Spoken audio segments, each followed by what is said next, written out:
Ready to unleash your Blender masterpiece upon the world? First, head over to the Output Properties tab. It's that little printer icon on the right-hand side of your screen. This is where we'll define the settings for our final video.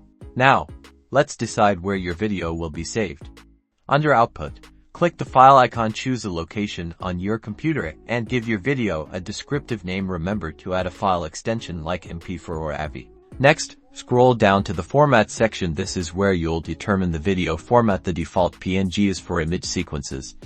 We want video. Select your desired format. H.264 is a popular choice for its good balance of quality and file size. Now, let's fine-tune the quality under encoding. You can adjust the container format. MP4 is widely compatible for video codec. Again, H.264 is great. For the best quality, set the output quality to perceptually lossless. One last thing to double-check is your frame range. Go to the Output Properties tab and select Frame Range. Set the start and end frame according to what you are trying to export. Finally, go to the Render menu at the top and select Render Animation. Blender will now begin rendering your video according to the settings we just defined. Once rendering is complete, navigate to the folder where you saved your video, and there it is, ready to be shared. That's all there is to it.